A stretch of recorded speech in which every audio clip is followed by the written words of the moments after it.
So this is the second video in my series where I'm analyzing and breaking down John Bonham's drumming on Moby Dick from Royal Albert Hall 1970.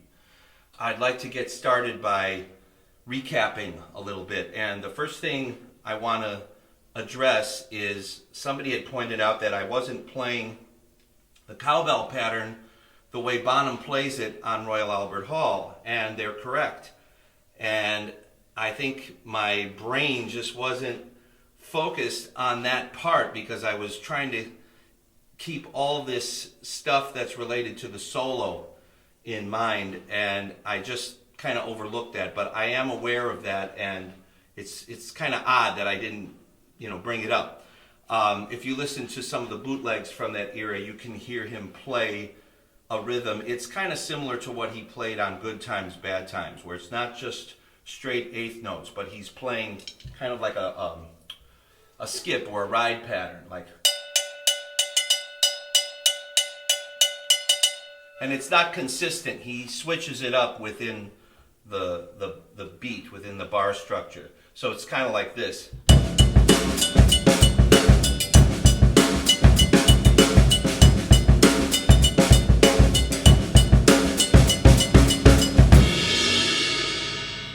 So I just wanted to make note of that. Also, the sticking, where we left off was on the paradiddle, diddle, diddle section. And I'd like to review just a little bit of that for those of you out there who might be wondering what the exact sticking is if you can't get it visually from what I'm playing in the video, because I don't think I talked at all about the sticking. Now, the sticking that he plays, there's two stickings. The paradiddle diddle is this. That's right, left, right, right, left, left. Then repeat.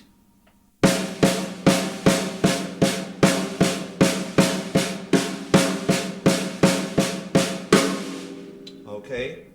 Right, left, right, right, left, left. Now, there's a variation that he plays, and that is what he gets started with in the video. When he comes back onto the snare, and he's playing the hi-hat here, bass drum on the upbeats.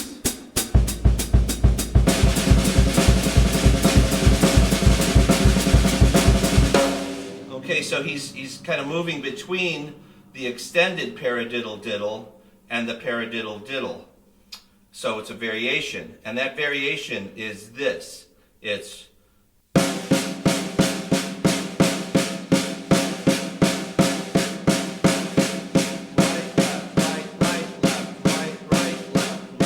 right, left, right, right, left, right, right, left, left, and then repeat. Right, left, right, right, left, right, right, left, left. And that goes in basically a triplet kind of structure. 1, 2, 3, 1, 2, 3, 1, 2, 3, 1, 2, 3, 1, 2, 3, 1, 2, 3.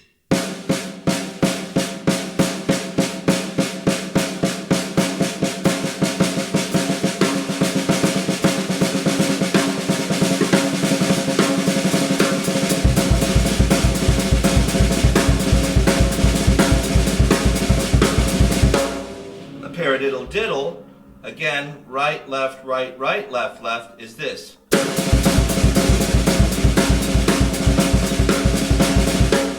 Now, the way you apply that across the drums, you have some different sticking options. What he does is he plays the double stroke on the tom-tom and then moves it around. He will also play a single stroke with his left hand, which changes the sticking pattern. The sticking pattern then becomes kind of interesting, and I'm going to play this, and then I'm going to slow it down and demonstrate at a slower tempo what it is, and we'll look at the sticking. And you can see and hear the change in the video when he moves into it, and it's really cool, and then he builds up a lot of speed with it. So here we go.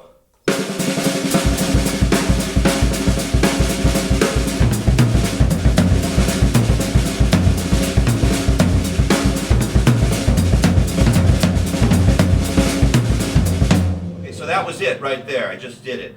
Now, the sticking on that is a bit different, so it requires a sticking change. So you go from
interesting variation because it starts with the right hand single stroke and then double stroke with the left hand.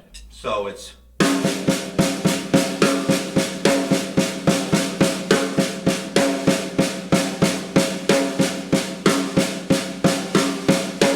so you've got a single stroke on the right hand, double stroke with the left, and a double stroke following that on the right. Then two single strokes, left, right,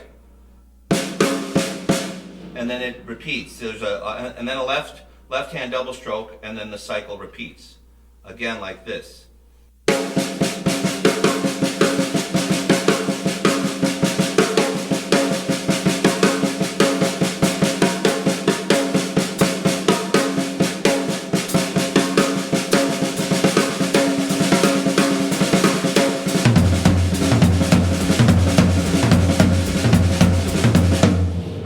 Up a lot of speed with that. At that point in the video, you can see he moves freely between the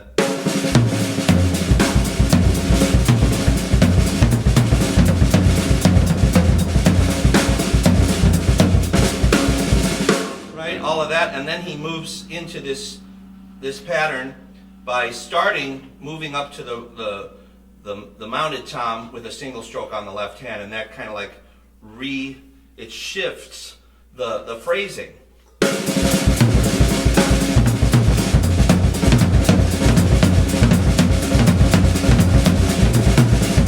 And then he goes back to the paradiddle diddles for a bit, and then he finishes off that section exclusively with this second sticking variation, comes to a stop, and that's when we move into part two. So that section that we left off on the last video with is this.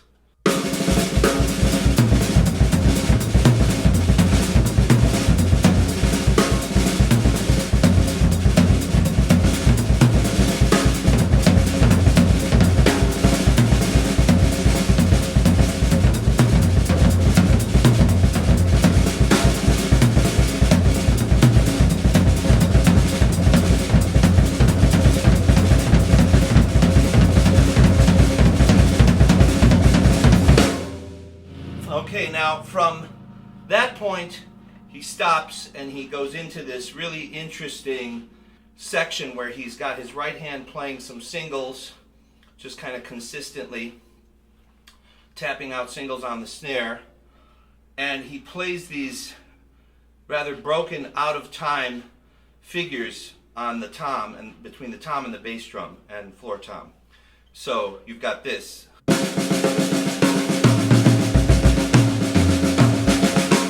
So within that, when he starts playing these combinations between the tom and the bass drum, they're not necessarily in sync with what he's doing here. You know, it's kind of like that. It's very independent.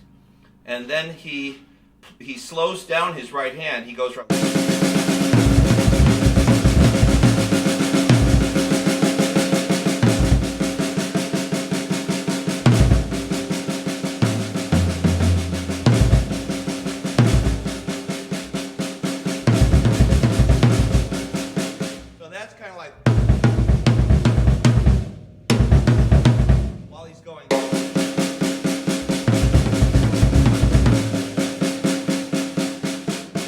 And as he slows it down, he plays with a lot more force. He brings his hand way up.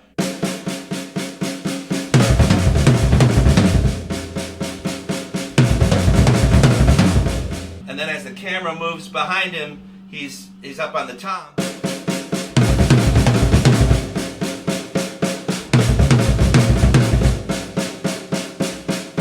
Now the last time he plays that phrase, he goes into this crazy broken up, kind of like the end of I Can't Quit You Baby. The broken up triplets, which, let's take a look at that. So it's like...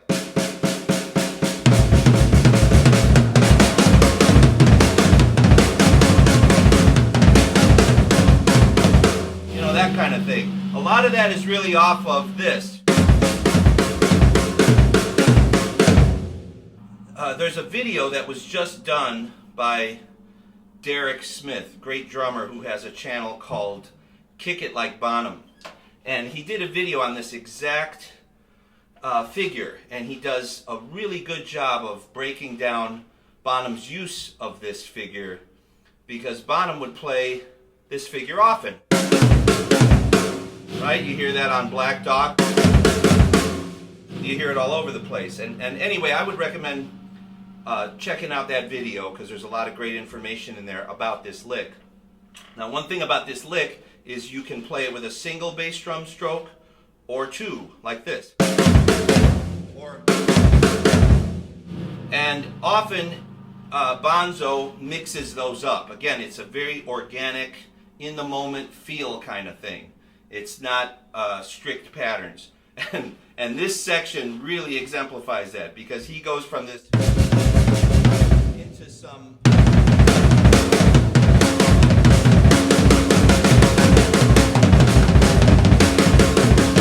You know, that kind of stuff. Now, I think at one point he goes...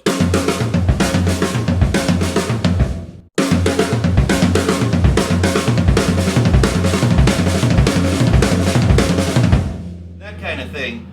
And it has a nice tumbling kind of feeling to it, and intermixed with all those other tumbling phrases, it just sounds really cool. And that's what he uses kind of as a transition to get back into the Bonham engine, which he finishes off this section with the sticks with. So you've got this kind of thing going on.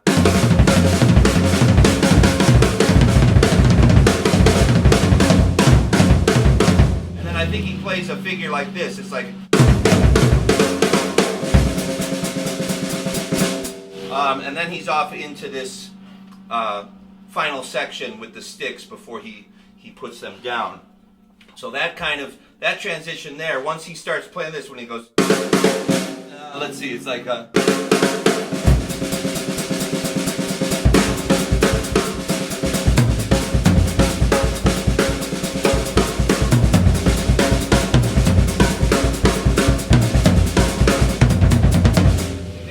crossover in there, and he moves between the 16th notes, and then he starts getting into some triplets that he opens them up and then tightens them up to the point where they're basically flams, kind of like this.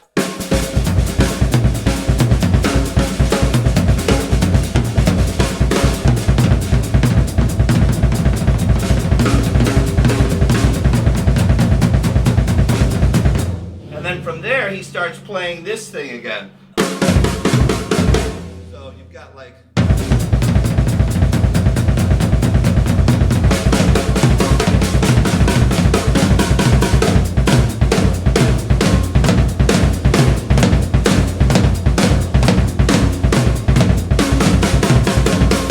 And from that point, that's when he brings everything to a close off of this thing.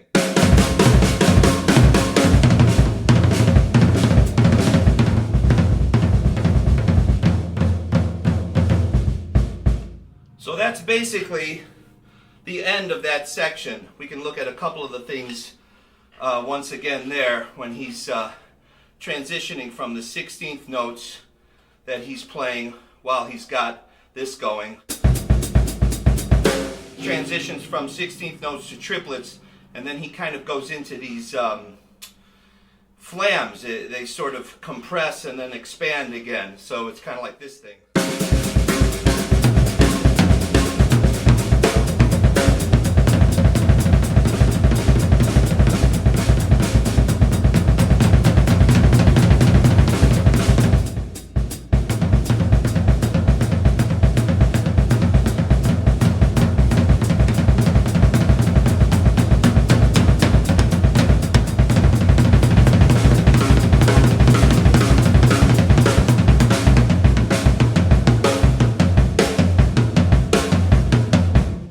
Two different ways there of playing those triplets with accents on the snare, either with the left hand or the right hand.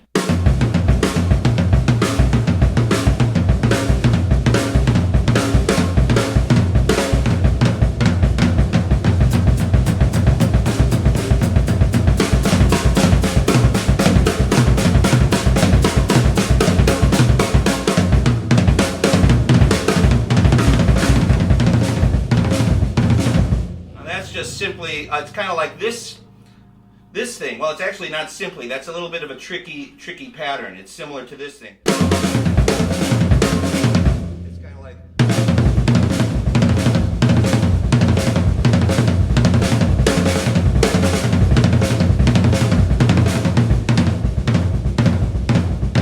Then he's just kind of loosely playing tom-tom, floor tom doubles with bass drum doubles.